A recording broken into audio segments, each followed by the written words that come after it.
আসসালামু আলাইকুম বন্ধুরা, কী অবস্থা? সবার কেমন আছেন? আশা করি সবাই ভালো আছেন। তো আজকে হচ্ছে 19শে জানুয়ারি 2025। দুবাই ভিসার নতুন একটি আপডেট সম্পর্কে আজ আমি আপনাদের জানাতে এসেছি। তো চলুন আজকের এই ভিডিওটি শুরু করা যাক। তো বন্ধুরা দেখুন, দুবাইয়ের ভিসা অতি শীঘ্রই চালু হতে চলেছে। নতুন ঘোষণা অনুযায়ী 1 থেকে 2 সপ্তাহের মধ্যে চালু হয়ে যাবে। ফেব্রুয়ারির শুরুতেই চালু হয়ে যাবে ভিসাগুলো। আর ভিজিট ভিসা নিয়ে নতুন একটি পরিবর্তন এসেছে, যেটি জানানোর জন্যই মূলত আজকের এই ভিডিওটি। সেটি হচ্ছে যে আগে যখন আমরা ভিজিটে আসতাম তখন আমাদের সিঙ্গেল টিকিট দেখালে চলতো। সিঙ্গেল বলতে আমি বোঝাচ্ছি হলো অন ওয়ে টিকিট, মানে শুধু আপনি আসবেন, যাওয়ারটা আপনি আপনার ইচ্ছা মতো করে নেবেন। বা যারা অবৈধভাবে থেকে যাইতো বা কাজের জন্য আসতো তারা তো আর যাওয়ার টিকিট করতো না। কিন্তু নতুন এই আপডেটের পর থেকে আপনার যাওয়া আসা দুইটা টিকিটই কনফার্ম থাকতে হবে।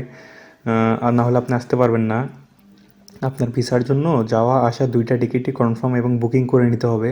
আপনারা চাইলে পরবর্তীতে ক্যান্সেল করলে কিছু টাকা রিফান্ড পাইতে পারেন, যেটা টিকিট করার সময় রিফান্ডেবল টিকিট করে নিতে হবে।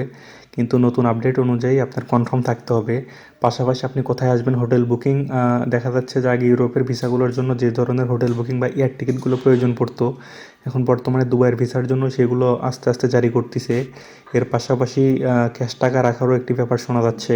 তো দেখা যাক আর কী কী আপডেট আসে। আর ভিসা চালু হওয়া মাত্র আপনারা জানতে পারবেন। শুরুতে ভিজিটগুলো খুলে যাবে এবং আস্তে আস্তে অন্যান্য visa, employment visa, family visa সকল কিছু চালু হয়ে যাবে অল্প দিনের মধ্যেই। দীর্ঘদিন বন্ধ থাকার ফলে এদেশের অর্থনীতিতে বিশাল একটা প্রভাব পড়েছে। তো খুব শীঘ্রই ভিসা চালু হতে চলেছে, এই বিষয়টি কনফার্ম। তো ভিসা চালু সেই পরবর্তী ভিডিওটি সবার আগে পেতে আপনারা আমার এই চ্যানেলটি সাবস্ক্রাইব করে আমাদের সঙ্গেই থাকুন। আর ভিসা সম্পর্কে বা দুবাই সম্পর্কে কোনো কিছু জানার থাকলে অবশ্যই কমেন্ট করে জানাবেন, আমি আপনাদের রিপ্লাই দেওয়ার চেষ্টা করব। তো ভালো থাকুন, সুস্থ থাকুন, আর আমাদের চ্যানেলটি সাবস্ক্রাইব করে রাখুন।